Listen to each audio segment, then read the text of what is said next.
Alors, la double licence, c'est la possibilité de décrocher, au bout de 3 ans d'études, 2 licences. Une licence de sciences politiques et une licence d'anglais, ou une licence de sciences politiques et une licence d'espagnol. Elles sont donc exportables l'une l'autre dans les différents domaines de compétences, mais c'est pas majeur, mineur ou un parcours, ce sont vraiment 2 licences.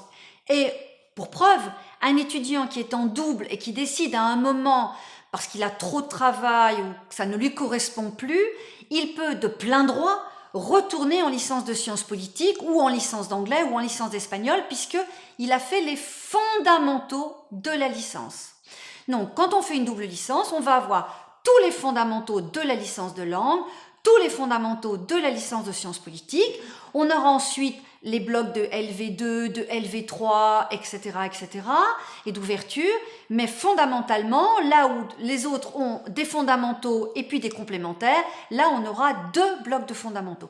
Donc, c'est toute la difficulté, puisque ces 2 licences ne se compensent pas. Il faut décrocher et sa licence de sciences politiques et sa licence de langue en parallèle. La charge de travail étant très importante en double licence, on va recruter ce qu'on appelle des profils d'excellence, donc des gens extrêmement motivés d'abord, et puis des gens qui ont des capacités certaines. On ne peut pas intégrer en double licence des gens dont on se dit qu'ils ont des petites lacunes, pas méchantes, mais petites, parce que la charge de travail étant importante, le nombre d'heures de cours étant très important, quelqu'un qui a des lacunes n'a pas le temps d'y remédier. Donc, il nous faut des gens qui ont un esprit bien fait, bien structuré et une grosse capacité de travail. Les étudiants travaillent à peu près entre 35 et 40 heures par semaine, puisqu'ils ont dans la même journée, dans la même semaine, tous les fondamentaux de sciences politiques et tous les fondamentaux d'anglais ou d'espagnol. Donc ce sont des journées qui sont très lourdes. Ça veut dire qu'on n'a pas le temps, par exemple, de finir un travail, une dissertation qu'on n'a pas terminé la veille au soir. Il faut avoir terminé la veille au soir, donc ça suppose pour certains d'ailleurs de terminer très tôt le matin. Voilà. Et ça suppose aussi le soir de pouvoir rapidement se régénérer pour pouvoir se mettre au travail et voilà, et pouvoir avancer sur le travail qu'il faut rendre, puisque chaque licence est indépendante malgré tout et que les profs de sciences politiques ne vont pas regarder ce que donnent les profs d'anglais ou ce que donnent les profs d'espagnol. Donc il va falloir que l'étudiant soit capable de gérer ça tout seul. Les doubles licences, Sciences Po anglais, Sciences Po espagnol, sont uniques dans le paysage universitaire français. Donc c'est quelque chose qu'il faut savoir. Ça peut sembler peut-être un petit peu bizarre et on pourrait se dire Sciences Po anglais, LCA, pourquoi pas plutôt Sciences Po LEA? Peut-être c'est un anglais qui est plus technique, moins tourné vers la littérature. Mais au contraire, on voit que cette formation va donner aux étudiants, va apporter aux étudiants de sciences politiques quelque chose de l'ordre de la littérature, de l'ordre de la philosophie, etc., qui est extrêmement important. C'est une ouverture et va donner aux étudiants littéraires un regard sur le monde contemporain, que ce soit à travers le droit, l'économie, la géopolitique, les relations internationales, qu'ils n'ont pas nécessairement dans leurs enseignements de langue. Ça veut dire qu'au bout de 3 ans, on a des étudiants avec des profils tout à fait originaux, qui vont pouvoir aller vers des métiers, on va dire plus, c'est-à-dire qu'ils vont avoir fait des choses que la plupart de leurs congénères n'auront pas fait. Donc, c'est une possibilité, une chance d'être recrutés dans des conditions qui sont quand même très différentes.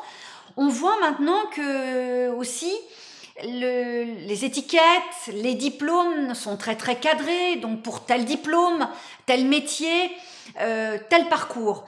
Et on voit que de plus en plus, on entend de plus en plus, et notamment dans les grandes écoles, que ce soit les écoles de journalisme, que ce soit même à Sciences Politiques, à Paris, Sciences Po Paris, on voit que les recruteurs, les gens qui reçoivent les dossiers, sont à la recherche, entre guillemets, de pépites, de gens qui ont fait autre chose.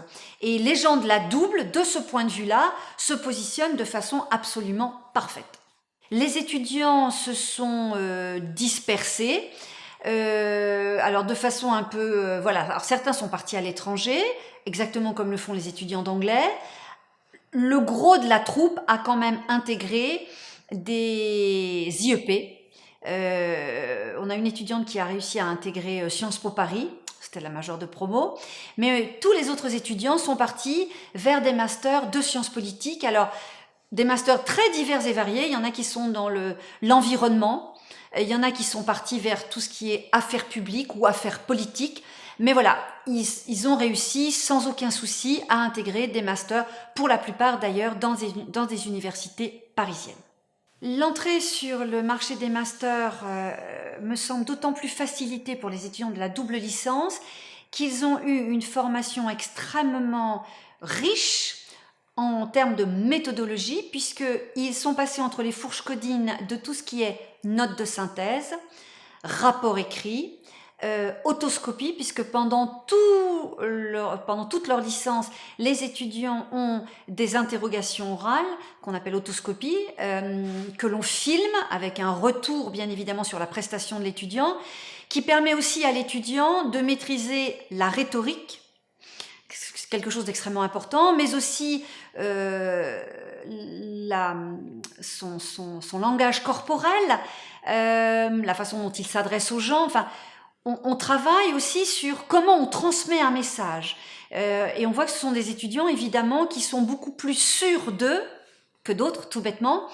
Le fait aussi d'avoir fait tout un tas de stages, enfin 3 stages minimum, avec un rapport de stage, une soutenance aussi à l'écrit, fait que ce sont des gens aussi qui sont capables de présenter ce qu'ils ont fait de façon tout à fait, on va dire, très très satisfaisante. Et puis, dernière chose qui n'est pas la moindre, la culture générale des 2 domaines de compétences dans lesquels ils ont été formés fait qu'ils sont quasiment capables de discuter de tout. Et donc ça, évidemment, ça présente quand même un avantage certain. Le recrutement se fait sur dossier. Donc c'est le dossier Parcoursup, bien évidemment, qui est transmis sur la plateforme nationale. Dossier auquel, évidemment, on va prêter une attention toute particulière. Alors, les notes sont pas toujours le reflet du potentiel d'un étudiant, c'est le reflet d'une classe éventuellement, et encore, on n'a pas toujours le classement par rapport au groupe, donc c'est pas toujours évident d'une académie à l'autre, ça peut quand même varier beaucoup. Donc moi, je prends ça avec beaucoup quand même de prudence. On sait quand même que quelqu'un qui a eu son bac avec mention bien est quelqu'un qui va être, on va dire, à l'aise. Il va pouvoir naviguer. Donc évidemment, quand les élèves de terminale, soumettent leur dossier en janvier ou en février, ils n'ont pas les résultats du baccalauréat, mais ils ont des moyennes générales. Donc voilà, quiconque a autour de 14, même si c'est pas nécessairement homogène sur toutes les matières, on se dit c'est quelqu'un qui va pouvoir quand même tirer son épingle du jeu, en sachant aussi que tout le monde n'avait pas nécessairement un projet de double licence dès la première, et peut-être qu'en première, on n'a pas toujours travaillé à fond. Donc on va prendre les notes de première avec un peu de précaution, on va dire. Mais évidemment, a fortiori, si c'est quelqu'un qui travaille vraiment d'arrache-pied depuis la première, parfait. Les appréciations sont quand même là fondamentales, parce qu'au-delà de la note, ça dit beaucoup sur la capacité de l'étudiant à s'intéresser, à se motiver, à progresser. Et surtout, ça nous indique si il est au maximum de ses possibilités ou si au contraire, il a devant lui une bonne marge de progression. Et ça, c'est important parce que quelqu'un, certes, qui a des bonnes notes, mais qui se rend malade pour obtenir ces notes-là et qui est vraiment au maximum de ses capacités, il vaut peut-être mieux qu'il fasse une licence de sciences politiques ou une licence d'anglais plutôt qu'une double, parce que je pense aussi qu'on réussit mieux quand psychologiquement, on est dans de bonnes dispositions pour réussir. C'est vraiment très très important. La maturité intellectuelle, c'est une chose, mais la maturité psychologique, c'en est une autre. Donc ça, c'est vraiment pour moi fondamental. C'est que dit le professeur sur la capacité de l'étudiant à encore emmagasiner du savoir et à organiser sa pensée de façon très méthodologique.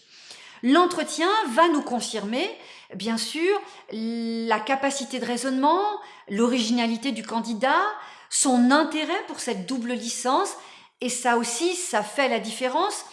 on a tendance quand même à avoir très très envie de recruter des gens qui nous disent que c'est cette double licence qu'ils veulent venir faire à l'ICES. Malgré la charge de travail qui est importante et le nombre d'heures de cours, autour de 40, on a des étudiants qui malgré tout, et c'est tant mieux, sont très épanouis et trouvent le temps de participer à tout un tas d'activités alors à l'ICES mais aussi en dehors.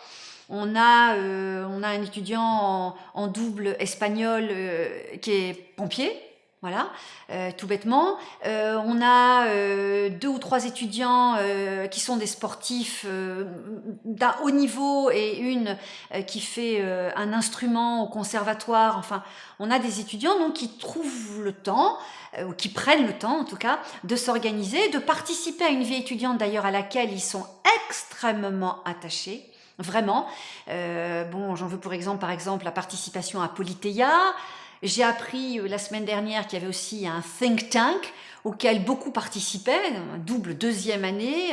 Donc ils écrivent des articles sur un certain nombre de choses. En ce moment, évidemment, c'était les élections américaines. Mais voilà, ce sont des étudiants qui ont plaisir à retrouver les autres, à échanger. Donc l'échange intellectuel reste vraiment au-delà, évidemment, de la proximité humaine. L'échange intellectuel est vraiment quelque chose qui les motive beaucoup. Et le lien qu'ils tissent avec les étudiants d'autres promotions, bien sûr, les étudiants aussi devant eux, en deuxième et en troisième année ou en master, fait aussi que ça rend la vie étudiante ici à l'ICES extrêmement riche et tout ça, c'est vraiment à leur profit.